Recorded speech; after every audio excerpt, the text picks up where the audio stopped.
Hey guys, Mark here with another fragrance review, this time on a Hugo Boss fragrance. Now, one reason why I'm doing it on the Hugo Boss line is because they have a huge array of fragrances. It feels like they really release a fragrance bottle for men every 3 months because they have a huge lineup of fragrances. I can't even name them all off the top of my head. I still haven't purchased all the Hugo Boss fragrances. I am definitely way behind with that house.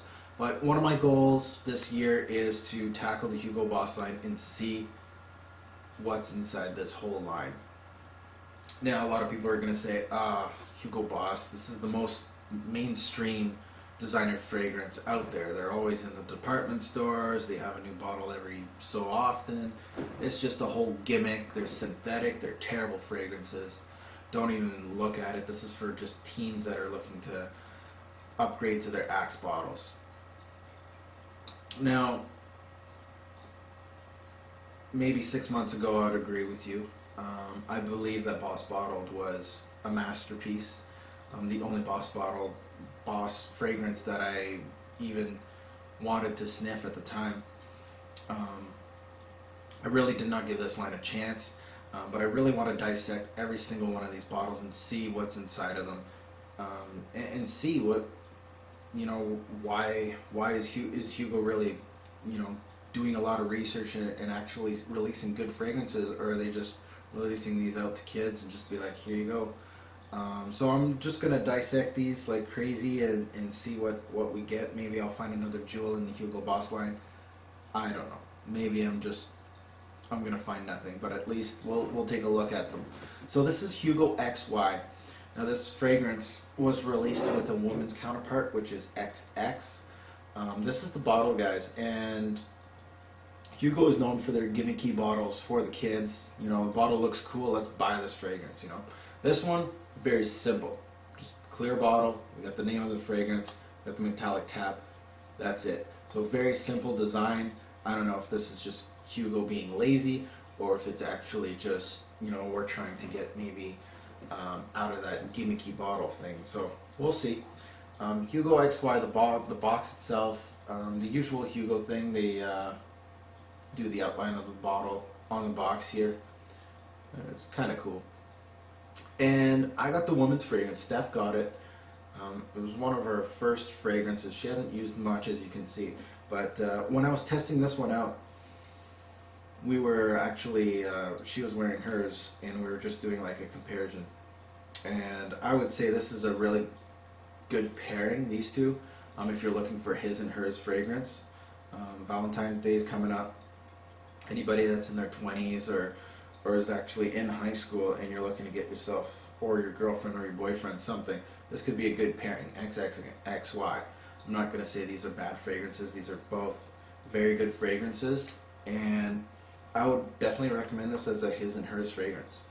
This one and Burberry Brit, but Burberry Brit for men and women is a little more of a grown-up taste, so definitely a very nice pairing, these two. So I'll just put XX back down here, and let's review this one. XY, guys, comes in two bottle sizes, 2 ounce, 3.3 ounce. You'll be looking at anywhere from $30 right up to $65 to purchase a bottle of this. Now this hit the shelves in 2007. It's been around for a bit. There's obviously new releases from Hugo since then. I'm not too sure if it's still in stores. I think I've seen it in the department store here in Canada, so I'm guessing it's still in stores in the US and all over the world. This fragrance groups into the woody aromatic phase. Usually when we have a woody fragrance, we're thinking fall, winter, and we're not really thinking an aromatic fragrance, but this one has a unique note, a pear note, sorry about that, a pear note in this one that actually makes it really aromatic. Recommended age is, of course, marketed for the younger crowd, the 20-year-olds. I would say for casual use, a 30 and 40-year-old can definitely wear this.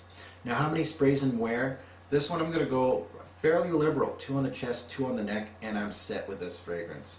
Notes. Let's hit up the notes and see what's inside of this bad boy. We got pear leaf, cedar, bergamot right off the bat. Middle notes, basil and mint. Base, patchouli, musk, and cedar. Now what catches my eye, of course, is the pear leaf and the mint. I want to see that. I want to see a green fragrance, and I want to see the fruit. And this fragrance did not disappoint. Those two actually did come out. Now this fragrance, actually, I did a huge 360 with this fragrance. When I first got this fragrance, I was like, I tried it out. I totally missed the pear leaf. So I was like, oh, minty fragrance, same old, same old. Started collecting dust. Took it out for this review. I was like, okay, I'm going to try XY and see what it's about. Is it really that boring? I looked at the notes first of all. I always do that. Look at the note breakdown. Okay, what's interesting? Let me see if I can find them. Sprayed it on. I got the pear leaf right away. The pears. Oh my god. So I was like, whoa.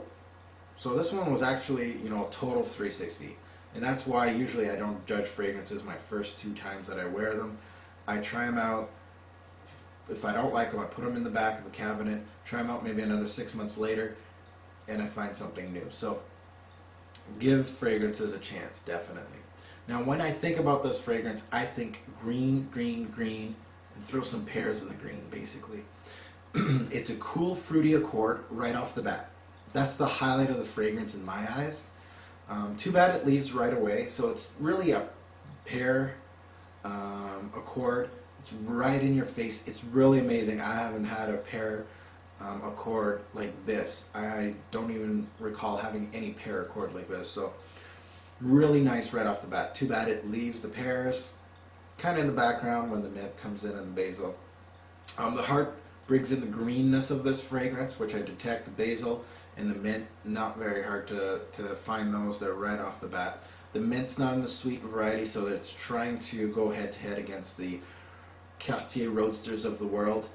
Not quite high end as the Roadster, but definitely a nice mint, I would say. Something, not sweet mint, but like a nice green mint. The cedar base with the musk and the patchouli, it's a very common base. It's just same old, nothing new here. So it's a very light fragrance. It's minty, somewhat spicy. It's one of those casual, relaxing type fragrances. The mint and the basil really shine in this one. The heart is fairly nicely done. It's a simple green fragrance. That's what this is. Why would you hate this fragrance? It's not too original. If you love pears, you're going to love this. Right off the bat, you're going to smell it and you'll be like, oh my. So, but it's nothing really original. That's basically why you would hate this. Some would classify it as boring. So, style, guys, this is a casual fragrance. This is like an everyday fragrance. If it's casual day at work, you can wear this.